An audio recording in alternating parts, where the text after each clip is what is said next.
días, ¿cómo están todos ustedes? Gracias por acompañarnos. Esta semana tenemos una serie de reportajes sumamente interesantes y necesitamos conocerlos y prestar atención para comprender esta nueva etapa que le toca vivir a nuestro país. Nuevo presidente, cada semana prácticamente empezamos con un presidente diferente. Esperamos que este sea el último hasta el próximo 28 de julio. Pero vamos a empezar con un tema que es sumamente delicado. Las marchas, las manifestaciones y los sucesos de los días pasados no solo han originado un cambio de gobierno. Como ustedes saben, la represión que se vivió en las marchas dejó como saldo 2 jóvenes muertos, muchos heridos y una serie de personas detenidas que sostienen que sus derechos fueron violentados.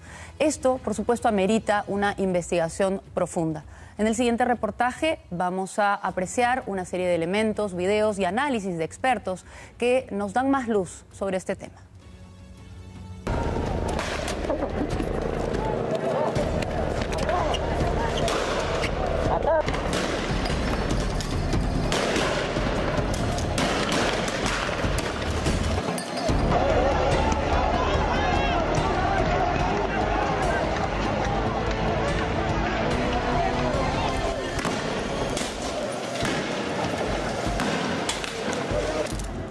Lo que está viendo son imágenes de la represión policial durante las marchas de protesta que terminaron con el gobierno de Manuel Merino.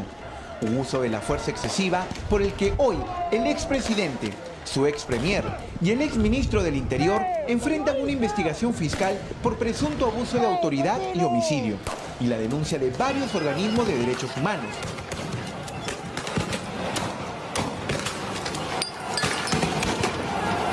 Y es que para contener y eventualmente disolver una manifestación civil existen protocolos que evidentemente se pasaron por alto.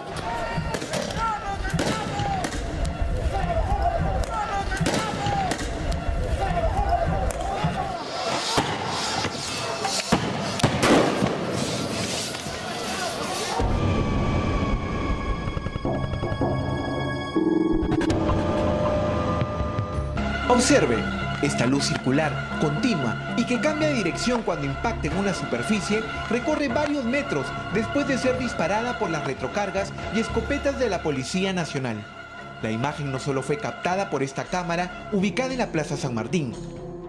El día jueves 12 de noviembre, el mismo día que por lo menos 3 personas resultaron heridas con impactos de canicas, entre ellas un fotógrafo de diario El Comercio, las cámaras de videovigilancia de la Municipalidad de Lima captan estas luces refractantes que van a mucha velocidad después de que los agentes policiales jalaran el gatillo.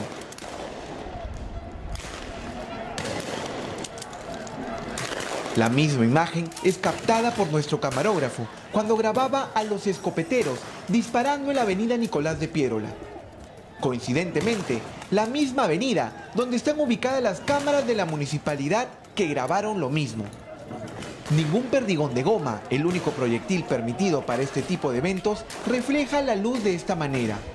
Los altos mandos policiales negaron en todos los idiomas el uso de canicas de vidrio contra los manifestantes.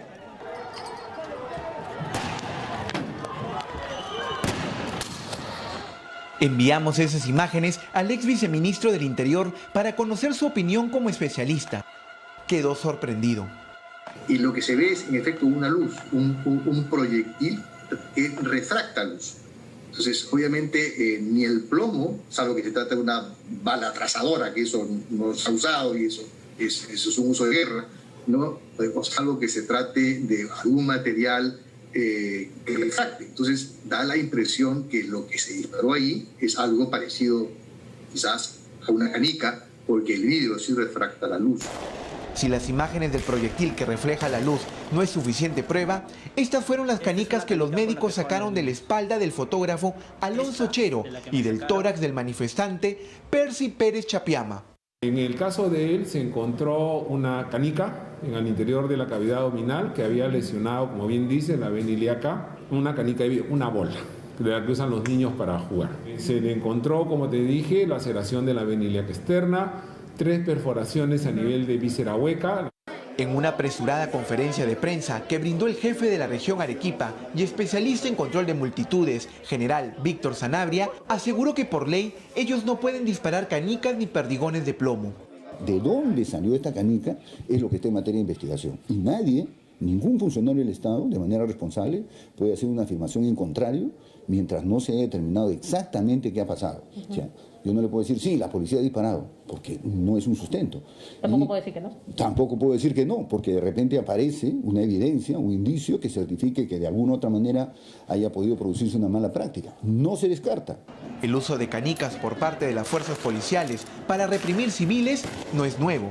La ventaja comparativa a un perdigón de goma es que es más dañino y no deja rastros, series ni códigos que seguir. En el 2018, El Diario de Bolivia informó sobre el hallazgo de canicas dentro de los cuerpos de los manifestantes heridos durante una revuelta. Y en Venezuela lograron grabar a un agente cuando levanta su retrocarga, le introduce un objeto que parece ser una canica por el cañón y dispara. Determinar quiénes son los responsables, fuera quien fuera, sin descartar ninguna hipótesis que la Fiscalía lo haga de manera imparcial, para determinar quiénes son los responsables de hacer justicia. Y la segunda responsabilidad del Estado es la resarcición económica que tienen que recibir. Las canicas de vidrio que extrajeron a los heridos fueron disparadas por un arma, pues no hay otra forma de que hubieran penetrado el cuerpo de una persona. A ningún civil detenido se le incautó armamento alguno. Es innegable que ese jueves 12 de noviembre alguien disparó estos proyectiles ilegales. La policía se la respeta sobre la base de la honestidad, sobre la base de la transparencia, sobre la base de la veracidad. Entonces, eso es lo que genera condiciones para el respeto y para la credibilidad.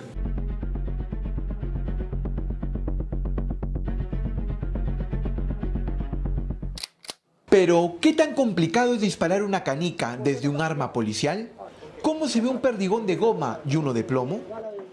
La retrocarga que utiliza la Policía Nacional del Perú es similar a esta arma. Una retrocarga cuyo uso es manual y que cada munición se ingresa por la parte posterior y se carga manualmente. Se puede colocar dentro del cañón, ¿correcto? Y se puede poner el cartucho. Pero ¿qué pasaría cuando el efectivo utilice y dispare esta munición con la potencia de salida y al encontrarse con un objeto contundente que estaría tapando el cañón? No es que va a salir la canica, sino que lo que sale del cartucho, que es la munición, va a encontrarse con el objeto contundente y va a hacer que explote. Disparar una canica desde un arma policial es riesgoso. Un equipo de América Noticias confirmó que los cartuchos pueden ser abastecidos por canicas. Este es un cartucho que venía cargado con estos perdigones de goma. Hemos vaciado el cartucho para ver si se pueden cargar con otro tipo de proyectiles. En este caso hemos comprado unas canicas para ver si es que ingresan y cuántas ingresan aquí. Acá vemos que se puede cargar con una, con dos, bueno, hasta dos. Dos canicas en un cartucho. Lo que no reviste peligro para quien dispara y se puede hacer con facilidad es disparar perdigones de plomo, que tampoco están permitidos desde las escopetas y retrocargas policiales. Cargar el arma. Disparar. Los 9 impactos han penetrado, ¿no?, el objetivo. Como se puede apreciar, en la parte externa ha traspasado. Ha traspasado. A diferencia del de goma que vimos que rebotó, en este caso sí traspasó. Así es. Si fuera esto el cuerpo de un ser humano, definitivamente estuviera destrozado todo su tórax o toda su pierna. La policía, dentro de sus reglamentos, no está permitido ni autorizado que su personal dispare municiones con perdigones de plomo, pero el armamento retrocarga sí puede efectuar un disparo de una munición de plomo. Según el Manual de Operaciones de Mantenimiento y Restablecimiento del Orden Público de la Policía Nacional del Perú, los agentes policiales no pueden utilizar perdigones de plomo, solo de goma. Sin embargo, Jack Bryan Pintado e Inti Sotelo murieron por múltiples heridas a la altura del corazón y de los pulmones por proyectiles de plomo. A decenas de heridos en los hospitales de Lima también les extrajeron este tipo de proyectiles ilegales.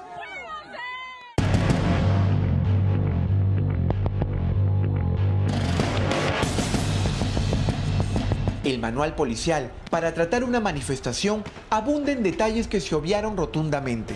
Se pide, por ejemplo, no arrebatar banderolas o pancartas para no exacerbar los ánimos, no arrojar contra los manifestantes objetos contundentes como piedras y palos. Está literalmente prohibido en ese manual que la policía intente tomar las pertenencias de la manifestación como banderas, banderolas, pancartas, etc. Y en efecto, las filmaciones que hemos visto dan cuenta de que ese manual no se siguió. ¿Cómo se puede compatibilizar esa cantidad de más de 200 heridos con una intervención de un uso proporcional de la fuerza o un uso adecuado de la fuerza con municiones, además, que sabemos que están prohibidas? Lo que la PNP sí podía utilizar era gas lacrimógeno y perdigones de goma, pero bajo reglas estrictas de no impactar al cuerpo con las latas de gases y no disparar al cuerpo y cabeza. Las imágenes que han seguido apareciendo se ve a agentes arremetiendo contra manifestantes e incluso contra paramédicos y periodistas que traían ropa distinta y equipos de trabajo. Lo que ha disparado es un cartucho de goma y como se puede apreciar se ven impactos de golpe. Son varios impactos. Son varios impactos de golpe, pero como esto de acá es un material muy débil, no lo penetra. Si este impacto hubiera sido en la cara, podría ocasionar serias lesiones en los ojos, en la nariz, en la boca, en la garganta.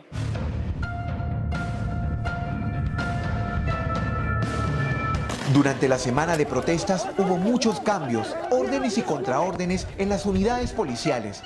El martes 10 de noviembre, la policía utilizó agentes de otras unidades no especializadas en control de multitudes para detener a los ciudadanos. Los famosos ternas salieron vestidos de civiles a detener a los manifestantes. Es decir, ¿el grupo Terna tenía que estar allí o no? No, el grupo Terna está para temas de seguridad ciudadana, para hacer inteligencia de manera encubierta, obtener información que luego es entregada a las unidades operativas del Escuadrón Verde. El jefe del grupo Terna admitió en un enlace en vivo para Canal N que sí salieron los agentes durante los primeros días de protesta, 10 y 11 de noviembre, cuando el coronel iba a dar más detalles a nuestra compañera Ximena Carrasco sobre la participación del grupo, recibió una llamada del más alto mando y desde ese momento no pronunció una sola palabra más. ¿Quién dispuso su participación ese día que usted afirma que sí estuvieron? Bueno, estos son temas, como le vuelvo a repetir, el trabajo que nosotros realizamos es específicamente contra la delincuencia común.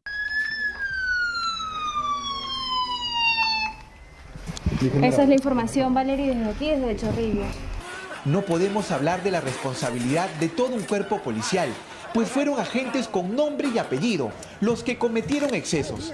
Aún no se descarta que fueron hombres con placa propia los que decidieron usar proyectiles ilegales contra civiles desarmados y disparar al cuerpo y cabeza. ¿Bajo qué órdenes específicas y de quién? Sigue siendo la gran pregunta que nadie contesta.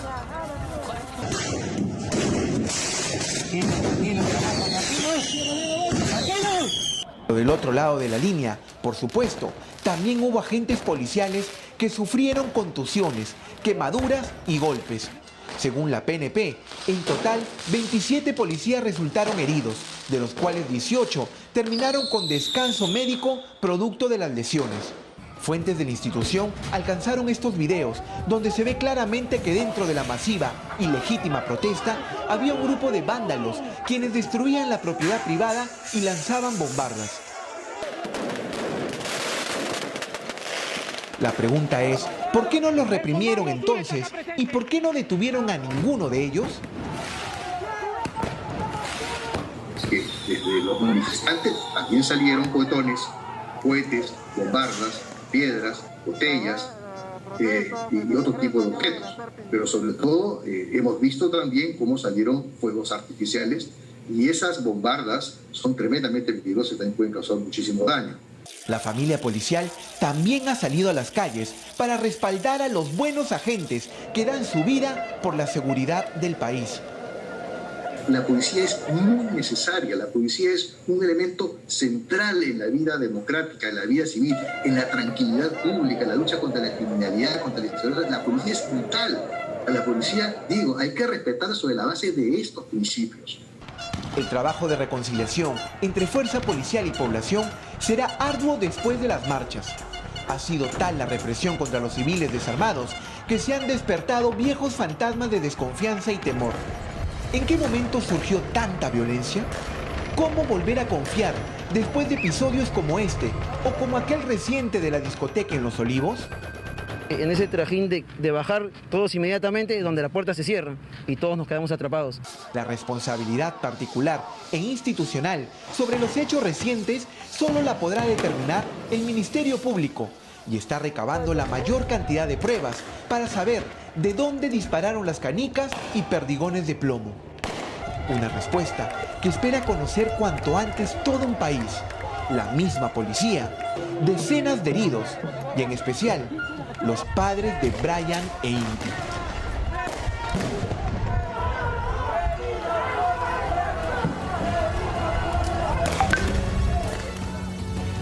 No se puede generalizar. Toda la policía no es mala. Se trata de algunos malos agentes de la policía que han aceptado utilizar municiones ilegales en estas marchas. Hay también que investigar a fondo si existe un plan operativo con estos vicios que finalmente han terminado con la muerte de 2 jóvenes. Los policías son los únicos que tienen escopetas. Las heridas de muerte de los jóvenes involucrados en estas marchas y que fueron muertos por municiones ilegales presentan heridas de perdigones letales que no son permitidos. No hay ningún policía herido por arma de fuego. Los únicos que vemos en las imágenes que tienen escopetas retrocarga y las utilizan contra la población civil que está protestando son los agentes de asalto.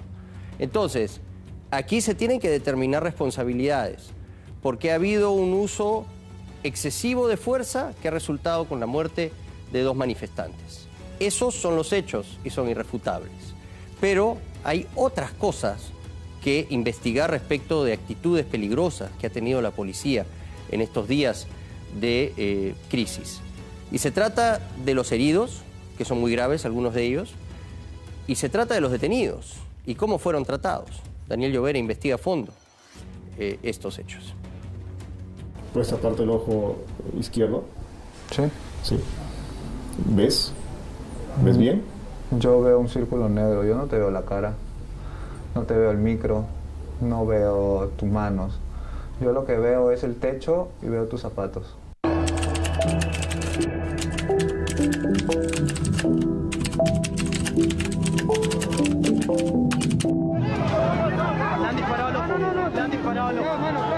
Un oficial que estaba dentro también me llevó a un baño y me despojó de todas mis cosas que traía en mi carterita, me sacó toda la ropa, me desnudó completamente, me hizo saltar, hacer tipo ranas en el piso para revisar mis partes íntimas.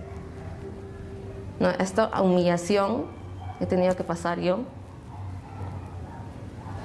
que hasta ahora me duele.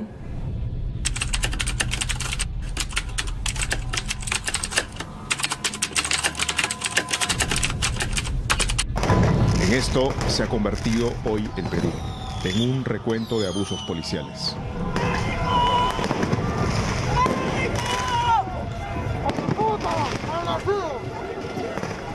En la cama de este hospital, en el distrito de Miraflores, apenas sobrevive quien pudo ser la tercera víctima. Un tercer crimen con perdigón que se hubiera sumado a los de Brian Pintado e Inti Sotelo.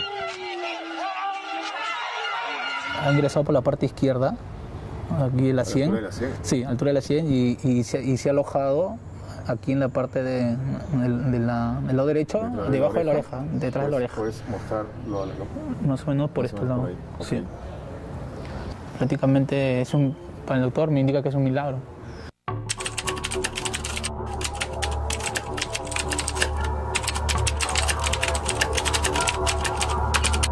Hasta ahora es difícil asimilar, creo, ¿no? Solo pensar que hubiera podido ser también una víctima más. ¿Qué orden recibieron los agentes? ¿De quiénes y por qué? ¿Por qué usaron canicas? ¿Por qué proyectiles de plomo? ¿Por qué apuntaron a cabeza y tórax? ¿Por qué tiraron a matar? ¿Por qué ese nivel de represión policial? Yo creo que cuando un agente te quiere reducir, te dispara a la parte inferior, pues, ¿no? La pierna tal vez, que te puede, no te causa tanto daño tal vez, ¿no? Pero si es en la parte superior, y más aún que es mayormente todos los impactos, los heridos es del pecho hacia la cabeza, pues, ¿no? O sea, prácticamente han disparado a matar, pues. El herido Luis Suárez Valle, hermano menor de Lucio, estaba a punto de iniciar el 10º ciclo de la carrera de Ingeniería Ambiental en la Universidad San Marcos. Es el menor de 4 hermanos, pero el único universitario. Los mayores trabajan para que él pueda estudiar. Participaba en foros sobre su carrera, le gustaba cantar hip hop de protesta y compartía juegos de mesa con sus amigos de universidad.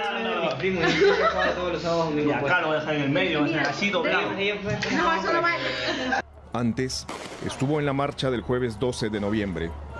Se le ve en esta imagen de Cuarto Poder levantando la bandera peruana segundos antes de que los periodistas de este programa, José Miguel Hidalgo y Roberto Muñoz, fueran atacados con perdigones por la policía. Esa noche, Suárez tuvo suerte. El sábado 14 ya no. Le dispararon en la cabeza, el hombro y el tórax. Desde esa noche está internado en el Hospital Casimiro Ulloa. Él ya no va a ser igual, pues no va a ser una persona normal, pues, ¿no? Ya yo creo, ¿no? que alguien con un proyectil en la cabeza no va a volver a ser igual, pues va a tener ciertas restricciones, ¿no? Tras participar en la marcha del martes 10 de noviembre, Adriana Espíritu, una joven artista plástica que anima fiestas infantiles y hace tatuajes, su madre y su hermana de 14 años retornaban a su domicilio caminando en el centro de Lima cuando fueron intervenidas por varios policías que se ensañaron con la menor de edad. Por intentar defenderla, Adriana fue reducida, tirada al piso y luego ambas llevadas a la comisaría de Alfonso Ugarte.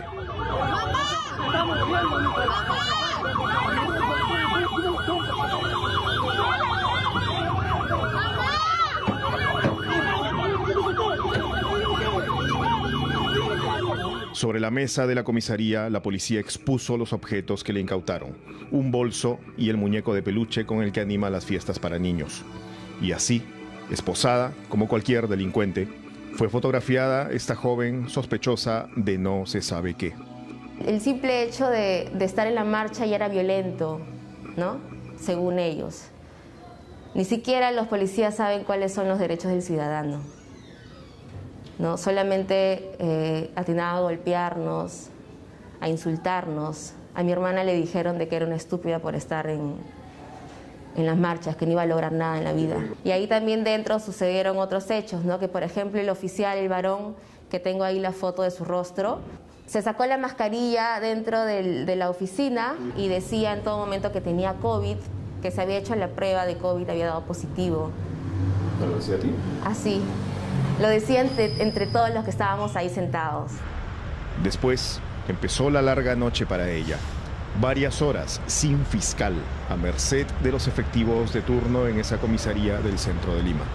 Un oficial que estaba dentro también me llevó a un baño y me despojó de todas mis cosas que traía mi carterita y me sacó toda la ropa, me desnudó completamente, me hizo saltar, hacer tipo ranas en el piso para revisar mis partes íntimas.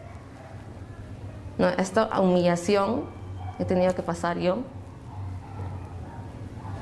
que hasta ahora me duele. Me llevó a un baño, es más, cochino, donde tiró todas mis cosas al piso para revisarlas. Estaba con orín y todo. ¿Y así pisaste tú sin calzado? Sí, me hizo sacar los zapatos también, todo. A medianoche, Adriana y su hermana fueron llevadas al Instituto de Medicina Legal para que les revisen las contusiones y moretones en su cuerpo. A las 4 de la madrugada estaban otra vez de regreso en la misma comisaría. Esta vez a Adriana le fue peor. Desde las 4 de la mañana yo permanecí en este calabozo oscuro. ¿Sola? Totalmente sola. Bueno, había otra celda donde estaba un hombre, ¿no? En este calabozo oscuro, sin luz, que estaba con excremento, orín, y habían ratas dentro. Y yo ahí es cuando yo gritaba que por favor, yo necesitaba ir al baño, también orinar. Yo tuve que trepar de las rejas porque habían ratas. Yo no iba a estar ahí. Me tuve que trepar de las rejas y esperar y gritar para que alguien venga a sacarme y llevarme al baño. Y ahí es cuando escucho la voz de mi mamá a lo lejos, que me escuchó, parece, desesperada. Dice, ¿dónde está? ¿Dónde tienen a mi hija? ¿Dónde tienen a mi hija? Mi mamá me cuenta de que dentro de la comisaría le dijeron de que por favor se siente, y nadie le hacía caso.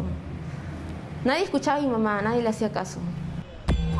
Por fin, a las 9:30 de la mañana del jueves 12, la fiscal de turno dio señales de vida por videollamada. Recién en ese momento, casi 12 horas después de permanecer detenida, le leyeron sus derechos. Su hermana de 14 años fue liberada a las 7 de la noche y Adriana todavía a las 2 de la madrugada del viernes 13. No firmó ningún papel pese al hostigamiento y está denunciada por resistencia a la autoridad. Cuando los dos policías implicados han estado conversando con mi hija, la tenían en un rincón y le dijeron que no ponga la denuncia, que no digan nada porque tenían ahí a mi hija que es de 14 años. Le dijeron que no ponga la denuncia para que se vayan rápido a la casa. Yo le dije que no podía ser así, tenemos que poner la denuncia, porque ellos han sido agredidas, ha habido abuso de autoridad, porque si nosotros no ponemos, van a empezar a maltratar a todos los jóvenes.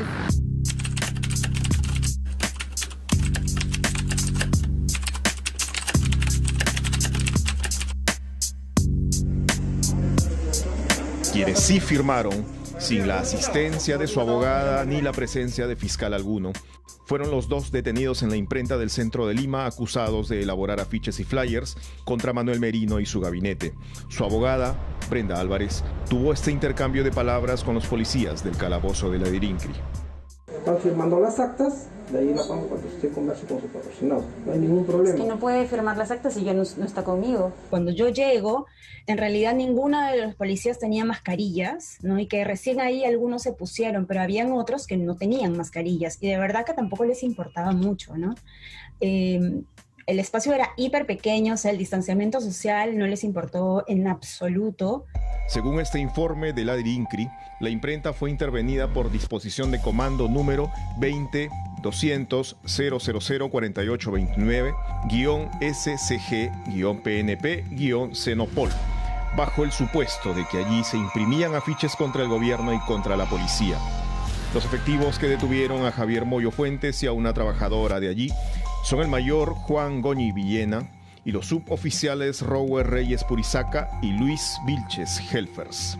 Moyo ha señalado que la policía le sembró los afiches, pues le llevó los diseños contrarios al gobierno y luego usó ese material en su contra. ¿Por qué? Porque la imprenta había ofrecido imprimir previamente afiches para la marcha. El congresista Lenín Bazán recibió esta versión y fue a la Dirincri. Así le respondió este joven policía.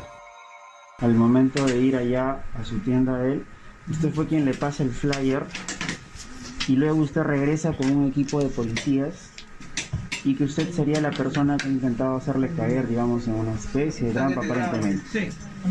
Lo que quiero saber es de quién ha recibido usted la orden para hacer esa operación. Ahí las investigaciones se verán entre las imágenes y todo. No, ¿usted no tiene nada más que decir? En mis declaraciones, si tengo que declarar algo, lo declararé. ¿Ha hecho usted? ¿Usted fue a comprarle? Definitivamente, todo. ¿Puedes decirnos si él fue el que fue a comprarte? Sí, el señor lo fue. Les hicieron firmar documentos que no habían leído e incluso hojas en blanco, ¿no? Entonces, ¿Hojas en blanco?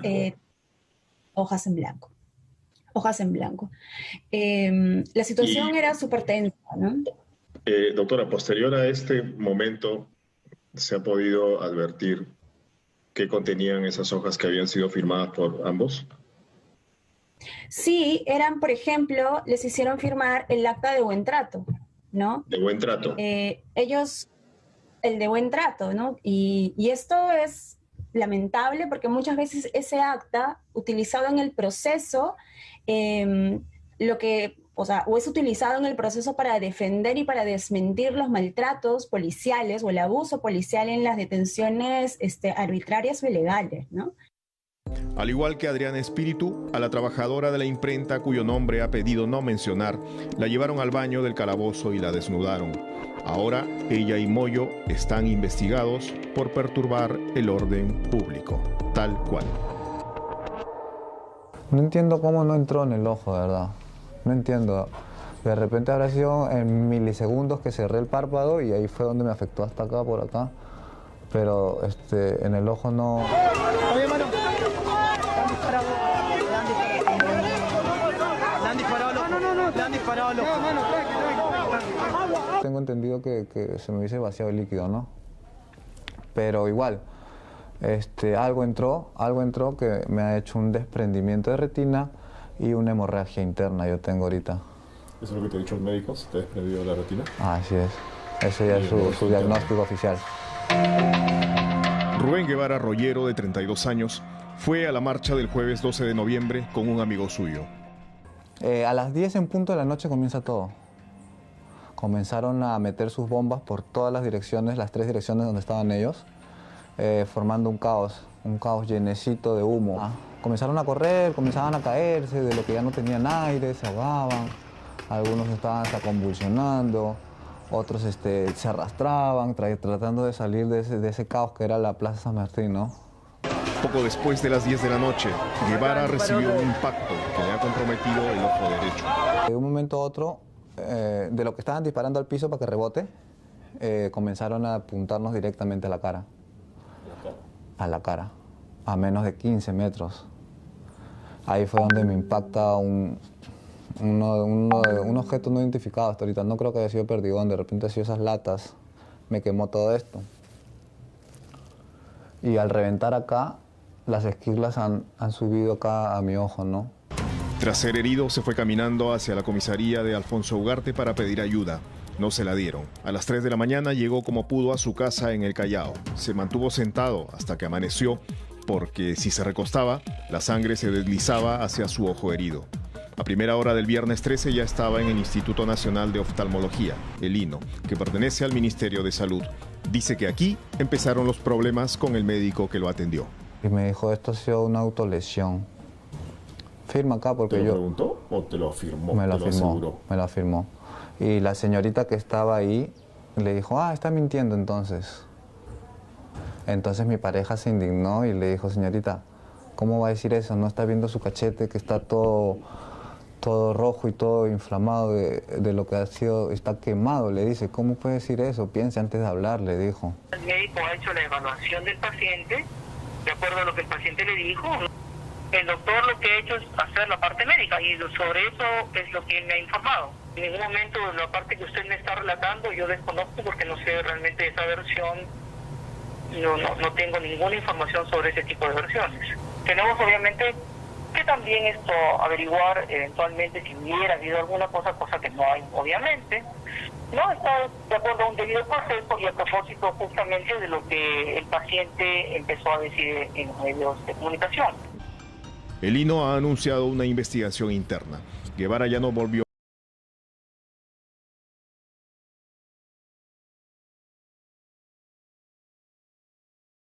más allí. Una clínica privada se ofreció a ayudarlo y el viernes lo operó. A tiempo, porque el estado de su ojo era muy grave. Por buen tiempo no podrá trabajar. Sus 2 pequeños hijos le preocupan.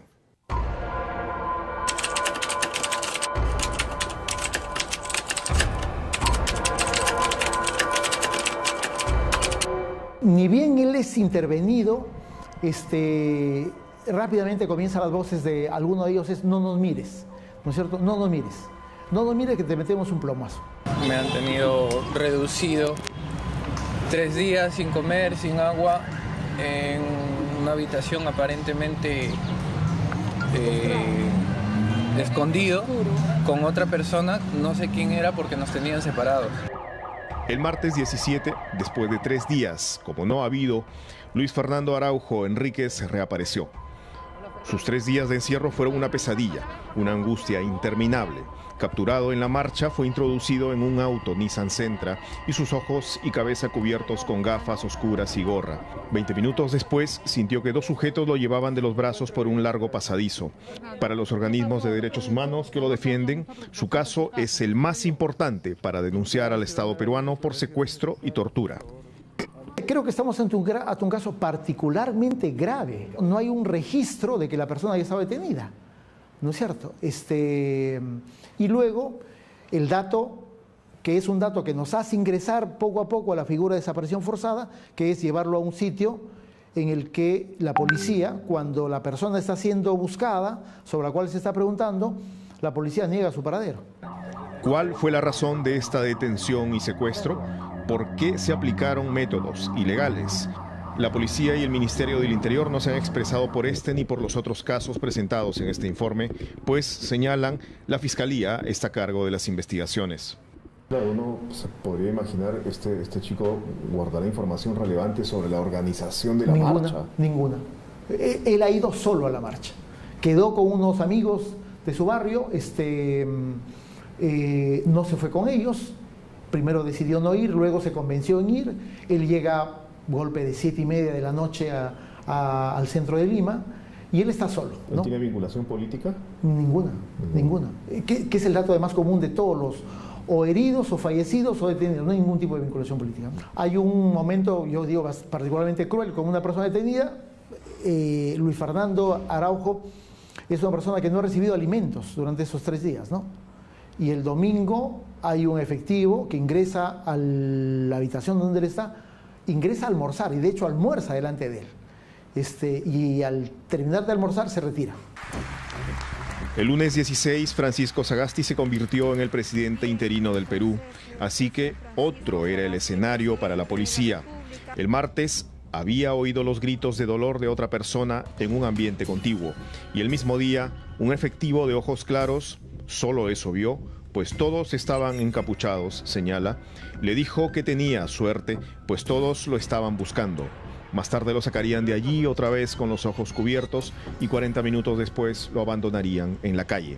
Y le dicen, oye, hay un zócalo, ten cuidado, vas a caminar hasta la pared, te vas a sacar los lentes, los vas a colocar con tu mano derecha por detrás y no te muevas, porque no tenemos ningún problema de meterte un plomazo. De nuevo la amenaza de la muerte, ¿no?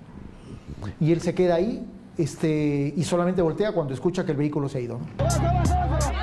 ¿Qué pasó con la policía? En una semana retrocedió 20 años. O quizás los demonios que la hicieron otrora temible nunca terminaron de irse del todo. Los demonios de ayer, la cachiporra, los gases y las balas. Y los de hoy, los jeans, los polos y las zapatillas de suela blanca, los terna. Al parecer, la policía no supo decirle no al poder político que le pidió reprimir las protestas. Y hasta ahora, ninguna explicación, ninguna disculpa. Como si no hubiera habido muertos, heridos, maltratados y futuros truncados.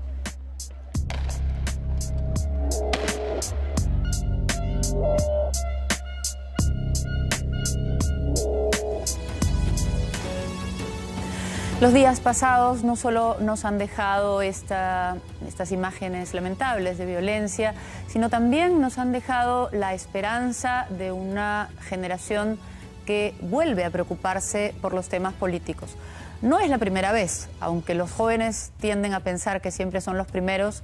A través de las épocas vemos que cada cierto tiempo las generaciones jóvenes toman la voz y deciden hacer su reclamo de una manera que se escuche más fuerte. Esta vez fue esta generación la que ha sido denominada la generación del Bicentenario. ¿Quiénes son? Aquí en la nota de René Gastelomendi.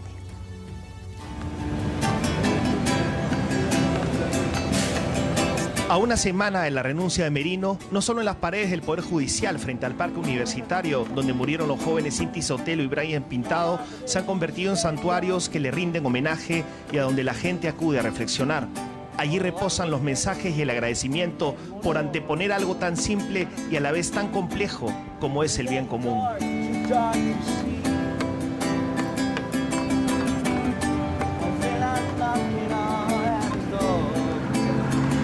Asumo que es que la gente demuestra su cariño frente a la gente, ¿no? O sea, sobre todo a esta gente que ha luchado por el bien común, porque al final ese es un bien común. Demostrar que sí se puede, demostrar la garra.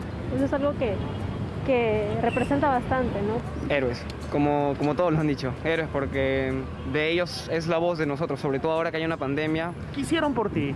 Pues salieron a hablar, a demostrar qué es lo que realmente sentimos todos, esa indignación de que tantos años haya tanta corrupción y que una vez acabe. Su almita está rondando por acá, siempre su alma anda. El alma siempre ¿no? ronda así todos los días, pues. ¿Y cuál fue el sacrificio de estos jóvenes? ¿Por qué lucharon? Lucharon por al favor del pueblo peruano. Y estamos agradecidos de todos estos chicos que nos han dado la fuerza que podemos seguir adelante. Los jovencitos fallecidos claramente están representando un estado emocional ampliamente extendido en el país. Entonces es un poco como que hayamos muerto un poquito todos, ¿no? Con este asunto. Y la verdad que el sacrificio de estos jóvenes, porque ellos al momento de actuar, digamos, consagraron, ¿no?, su vida a una causa nacional, y así está declarado, así está dicho.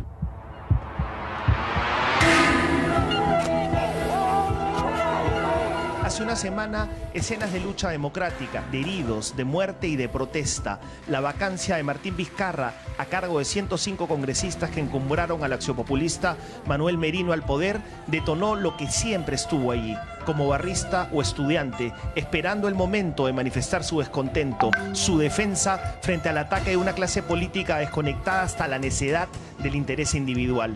Con esa juventud, entre 18 y 29 años, a la que una de sus hijas, la socióloga Noelia Chávez, bautizó en plena marcha como la generación del Bicentenario. En un tuit del 12 de noviembre, Merino aún era presidente, días después ya no, una diversidad aglutinada. Comienza a articularse un discurso de la necesidad de una reforma de la policía.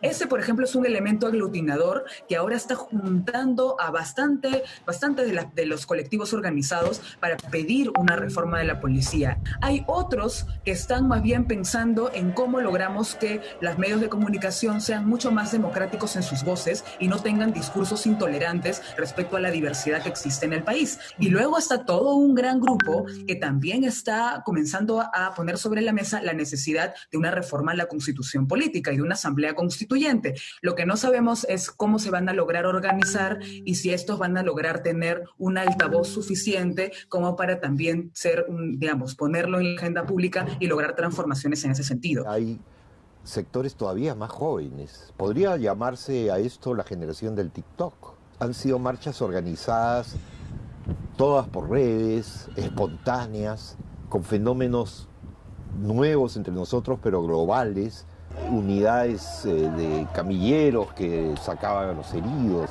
la primera línea encargada de desactivar bombas lacrimógenas, miles de personas ubicándose por georreferencia, ¿no? O denunciando. O denunciando, tomando inmediatamente las imágenes, y en cuestión de minutos, miles, centenares de miles lo sabían.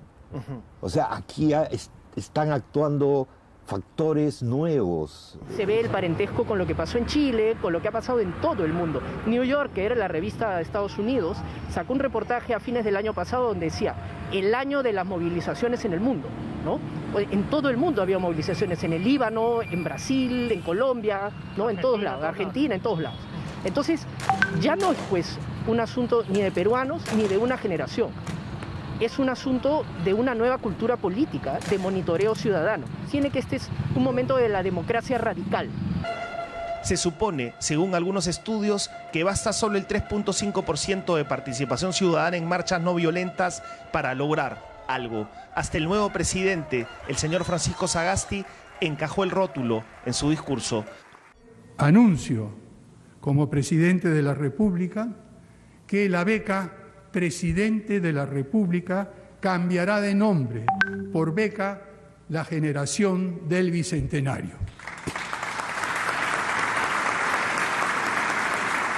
Seguro no va a faltar el político campañero que intente apropiarse de su representación, pero caerá en lo mismo si no repara en que las cosas son distintas, que se ha sacado el velo, el hartazgo, el punto de quiebre. Por un lado, este rótulo va a querer ser usado por muchas personas, van a querer buscarle el perfil de consumo, las marcas van a querer venderle, los políticos lo van a querer usar en campaña política, ¿no? Pero yo creo que no se le debe vaciar del contenido político de lucha que implica la generación del Bicentenario. Me preocupa que el uso, nosotros mismos, los periodistas, los comentaristas, vayamos vaciando de contenido a esta nueva aparición. Lo convertamos, digamos, en una especie de commodity político. Y he visto también que hay una empresa telefónica que ya puso su hashtag Generación del Bicentenario. O el mismo Sagasti que le cambia el nombre a la beca. Exacto. Hay demasiadas tensiones en torno a este grupo y en torno a este momento.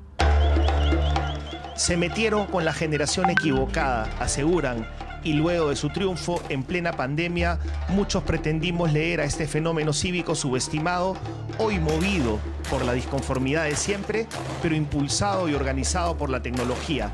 El ciberactivismo en las redes de poder insondable para los más viejos como el TikTok o el Instagram, y lograron que 12,5 millones de personas protesten al mismo tiempo, incluyendo cacerolazos en todo el país. La marcha contra la repartija del TC o la ley Pulpín durante el gobierno de Humala habían sido sus antecedentes, pero nunca de tal magnitud, porque tal vez el descaro de la contraparte no había sido tanto. Si aquello no aglutina, no aglutina nada. El desprestigio del Parlamento y en general de la clase política ya era insoportable. La vacancia de Vizcarra detonó ese hecho, pero allí habían muchas cosas, habían quejas anteriores. No pueden ser que las primeras 24 horas fue una defensa de Vizcarra, pero rápidamente Vizcarra fue superado ese argumento y pasó a ser una protesta contra Merino, y luego ya hasta Merino fue superado y pasó a ser otras cosas que todavía están en el aire. Y eso no es obra de las redes sociales. Las redes sociales, como dicen otros autores, habilitan digitalmente la acción política. La voz, que es previa a las redes sociales. Algunos de los congresistas protagonistas de la vacancia, como Ricardo Burgos de Acción Popular, quien luego sería agredido por un joven afuera del Parlamento apenas consumada la votación, se les advirtió que entre el 70 y el 90% no apoyaba la vacancia. Ustedes dicen que representan al pueblo, ¿no es cierto? Ustedes representan al pueblo. Hemos sido elegidos por el pueblo. Ok, ya. ¿Ha leído las encuestas? ¿Respeta las encuestas o no las cree? ¿No les cree? Las encuestas tienen varios ingredientes. Y eso es el reflejo de un momento determinado. No necesariamente reflejan la verdad absoluta. Decía que eran 1.000 llamadas telefónicas y no me parece una encuesta seria. ¿No le parece? Yo camino todos los días y la realidad es otra. La de Ipsos, que rechaza la población a la cual usted representa, dice que rechaza con un 70% aproximadamente. ¿Confía en esa encuesta o tampoco? Mire, eso, como le digo, eso refleja la situación de un momento. Yo de repente mañana hice otra encuesta y hice otra cosa. Muchos no quieren ver lo que las encuestas ya dicen. Sí. Lo que pasa que muchos sectores de esta fragmentación política, ¿no?, de esta balcanización de la política, desacreditan lo poco que funciona bien. Y tenemos unas empresas encuestadoras de primer nivel, no hay que desconfiar de ellas, porque están, digamos, monitoreadas a su vez por organismos internacionales y reguladores. Ya lo habían advertido, ¿no? Absolutamente. Es verdad, aún nos vamos a demorar mucho en ir comprendiendo lo que pasó, porque mucho es lo que pasó. Tecnología y juventud y rabia. Un cóctel que le ha dado un giro copernicano a la forma de hacer política o contrapolítica. frente a esas sempiternas instituciones llamadas partidos, tal vez rozando ya la caducidad de una representación ciudadana arrogada por años. La tecnología revoluciona y no lo vimos. La juventud no es apolítica. ¿La tecnología lo cambia todo? Cambia mucho, cambia mucho de la metodología, de cómo se organizan. Esto que nos estamos quejando de que no hay partidos, de repente ya no son tan necesarios, porque la organización es espontánea, es rápida, es inmediata. Por ejemplo, hay chats de WhatsApp, no de un grupo familiar ni de un grupo de amigos, sino con centenares de personas, estudiantes de facultades, de universidades, de centros de trabajo, que se organizan de un día para otro. Y que tiene que ver con el conocimiento que tienen las generaciones, como por ejemplo en la que yo pertenezco, que somos los nacidos en los 90s, que hemos marchado desde hace bastante tiempo por varias causas en el país, con una generación más bien que ha nacido en democracia, que ha nacido en boom económico, que son nativos digitales y que utilizan las redes de una manera muy potente, que utilizan las redes para expresar su disconformidad a cada rato en las redes sociales, y que es algo que los políticos, poniéndose una venda en los ojos, no han querido ver por mucho tiempo. Juro por Dios. ¿Hay agenda más allá del descontento contra la clase política encarnada por los congresistas vacantes? ¿Cómo lograr que esta democracia recuperada vuelva a tener contenido y no sea solo el fútil episodio de votar cada 5 años? Detestamos a la clase política, pero al mismo tiempo somos nosotros quienes los elegimos. Así es, por eso digo que ahí hay que ver cómo se tienden puentes. Yo creo que lo que hemos visto es un momento traumático de crisis en el que se ha develado de manera muy gráfica la separación grande que hay entre la política representativa e institucional que implica los partidos y los poderes del Estado, que ha estado por mucho tiempo de espalda a las demandas de la ciudadanía diversa, heterogénea, y que ahora los jóvenes representan con mucha más fuerza. Y esa división es algo que tiene que encontrar canales de diálogo de alguna manera. Ese es, pues, el gran reto, que se resume en primar el interés común por sobre el interés individual. El latiguillo que aún resuena y que hay que encauzar. 2 fallecidos, decenas de heridos, algunos de ellos graves. ¿Cómo recomponer la relación de la ciudadanía con la Policía Nacional? Es una gran tarea pendiente también. Tan pendiente como terminar de leer lo que ha pasado en solo una semana.